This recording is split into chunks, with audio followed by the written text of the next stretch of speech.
केंद्र सरकारनी एक महत्वनी योजना है એટલે કે संकट मोचन योजना એટલે કે राष्ट्रीय कुटुंब सहाय योजना। आ योजना हेठळ कुटुंब परिवार ने मुख्य कमानार व्यक्ति जे स्त्री होय अथवा के पुरुष होय जे कुदरती संजोगोना कारणे अकस्मात थाय तो तेमने मृत्यु थाय तो तेना नीचे प्रमाण केंद्रीय द्वारा सरकार सहाय मळवा पात्र रहेशे। तो कुदरती संजोगोना कारणे जो मृत्यु थाय तो तेमने पण 20,000 અને अकस्मातना कारणे मृत्यु थाय तेवा किस्सामां पण 20,000 सहाय केंद्र सरकार द्वारा आपवामां आवे छे। त्यारबाद बात करीशुं ते पहला जो सौथी प्रथम चैनलनी नवा होय तो चैनलने सब्सक्राइब करजो, लाइक करजो, शेर करजो, जेथी आवा तमाम विडियो आपणे अने अन्य बीजा व्यक्तिओने पण मळवा रहेशे, जेथी तेना आ प्रकारना लाभ लई शके।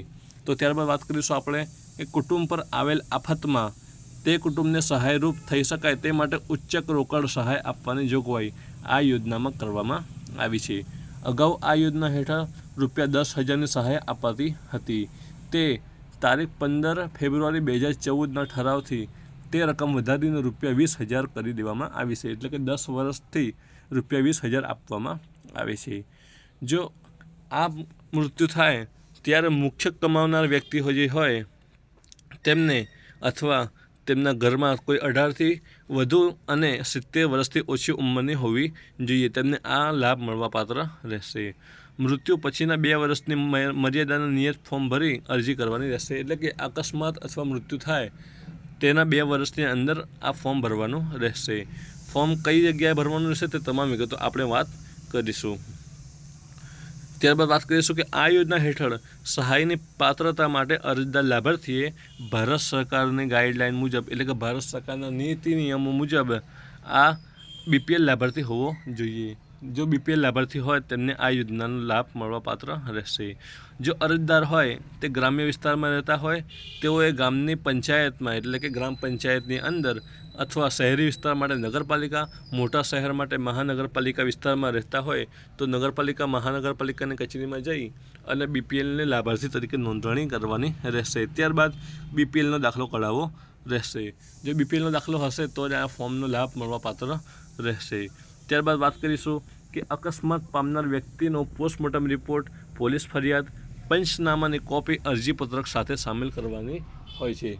एटले के जे पंचनामो करीए, पोलीस फरियाद एफआईआर नोंधाववामां आवे छे, तेमज जे पोस्टमोर्टम रिपोर्ट होय ते तमाम विगतो, तमाम डॉक्यूमेंट, तमाम कागळ आ योजनानी अंदर जरूर पड़शे, तेमने आ लाभ मळवापात्र रहेशे।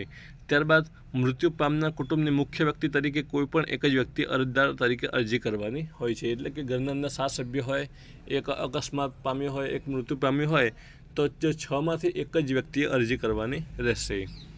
त्यारबाद बात करीशुं कि कुटुंबना तमाम सभ्योए संमति आपवी पड़े छे, एटले के तमाम एक व्यक्तिए अरजी करवानी रहेशे अने बीजा अन्य 5 व्यक्ति होय तो तेमने संमति आपवानी रहेशे कि आ योजना अमे मंजूर छे। आ सहाय कुटुंबना दरेक सभ्योए अलग अलग मळवापात्र नथी। आ सहाय मात्र एक ज घરના एक ज व्यक्तिने मळवापात्र छे। आ योजना हेतु माटे कुटुंबनी व्याख्यानमां पति पत्नी, सगीर बाळको, अपरिणित पुत्रीओ अने आश्रित माता पितानो समावेश थाय छे। अरजी क्या करवानी रहेशे तेमनी वात करीशुं। तो शहरी विस्तार माटे जे ते विस्तारनी प्रांत कचेरी એટલે કે મામલતદાર ઓફિસમાં અરજી કરવાની રહેશે। ग्राम पंचायत विस्तार माटे એટલે કે ग्रामीण विस्तार माटे आ योजना हेठळ नायब जिल्ला विकास अधिकारीने अरजी करवानी रहेशे, એટલે કે तालुका पंचायत कचेरी करवानी रहेशे।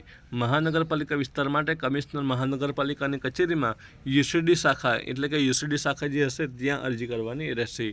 आ योजना हेठळ सहाय मंजूर करवानी सत्ता उपरोक्त अधिकारीओने हस्तगत छे तथा अरजी फॉर्म पण तेओने कचेरीमां मळशे। એટલે કે તમારા ડોક્યુમેન્ટ લઈ અને મામલતદાર કચેરી, તાલુકા પંચાયતમાં અથવા શહેરી વિસ્તાર મોટા શહેરી વિસ્તાર માટે મહાનગરપાલિકામાં જઈ અને યુસીડી શાખામાં જઈ અને ત્યાં ફોર્મ નિયત સમયમાં લઈ અને ભરી અને જરૂરી પુરાવા સહિત ત્યાં જમા કરાવવાના રહેશે। જો તમે ફોર્મ ડાઉનલોડ કરવા માંગતા હોય તો નીચેની લિંક ઉપર ક્લિક કરી અને તમે ફોર્મ ડાઉનલોડ કરી શકો છો। તો તમને સમજણ પડી ગઈ હશે કે આ ફોર્મ ઓનલાઈન નથી એટલે કે ઓફલાઈન છે। तो तमे आवा प्रकारना ऑनलाइन फॉर्म, सहायना फॉर्म तेमज ऑनलाइन प्रकारना कामकाज करवा मांगता हो तो अमरा व्हाट्सएप नंबर है 73 83 70 75 64।